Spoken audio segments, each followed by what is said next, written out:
Episode 4. Valentines? Is that some sort of tank? After the excitement of the prior 2 days, Pierre decided a calm and composed walk was in order, and so on the girls' third day of staying at his townhouse, they set off on just such an expedition.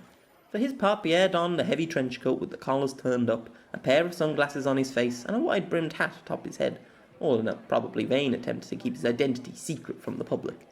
The girl who had appeared 2 days prior declaring herself the legendary hero Arctic while dressed like some cartoon character, had eventually been convinced to try Earth clothing, removing her cape for a beige-coloured frock coat and choosing a rather pretty straw hat to contrast nicely with her white hair.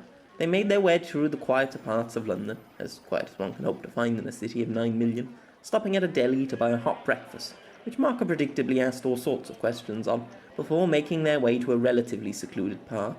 The area was a large clearing of green encircled by a gravel path that at other times of the day was populated by joggers and dog walkers, while children would run about on the grass. However, early in the morning of a crisp Thursday in February, there were few about.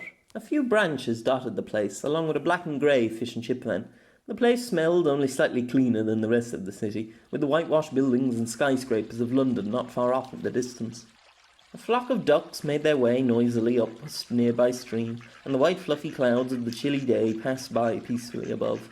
It was, Pierre mused, incredibly tranquil of a place, and he found himself wondering why he did not frequent it more often, considering its easy walking distance from his home.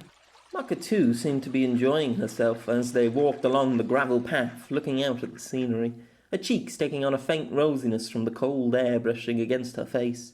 A point of consideration for Pierre was just how easily Maka was taking everything in. He remembered back to when he had first arrived on Earth, surrounded by hundreds of metal horseless carriages, illuminated by a myriad of artificial streetlights, and barely speaking a word of the language. Maka, by comparison, just seemed curious. About cars and cereals, about the internet and the strange metal blocks of phones all the youths seemed to spend their time buried into their faces.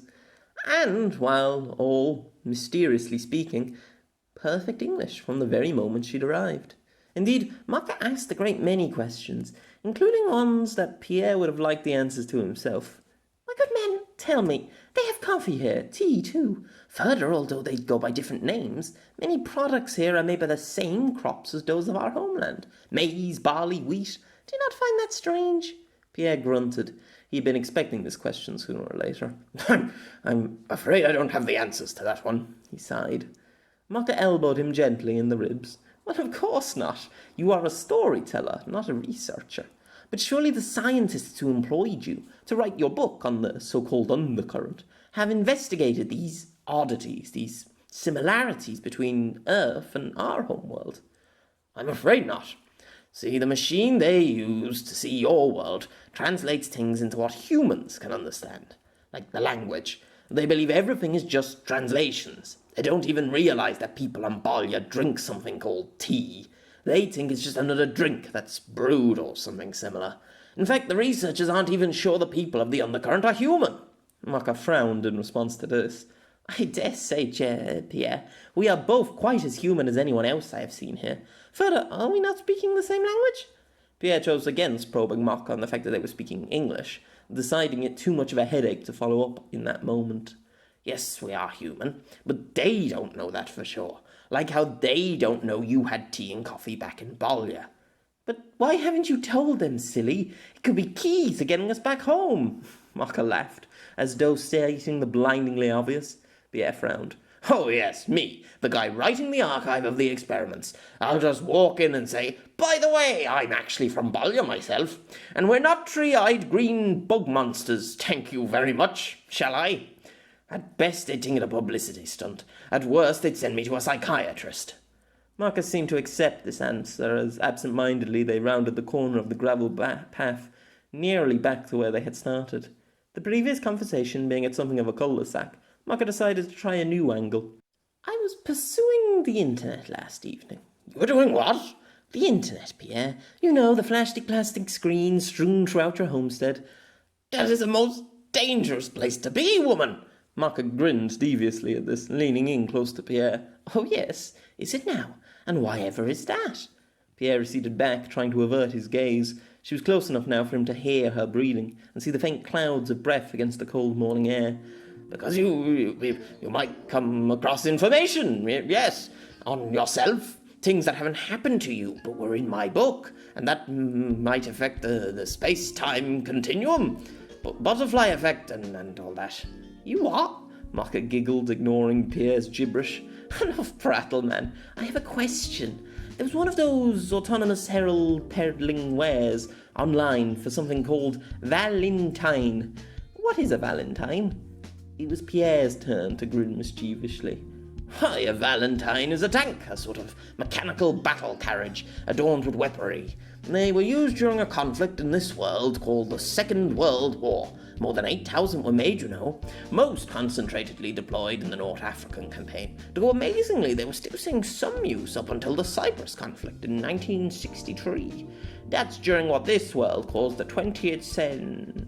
Mocha was staring absolute daggers of fire into Pierre's soul from her walking pace beside him.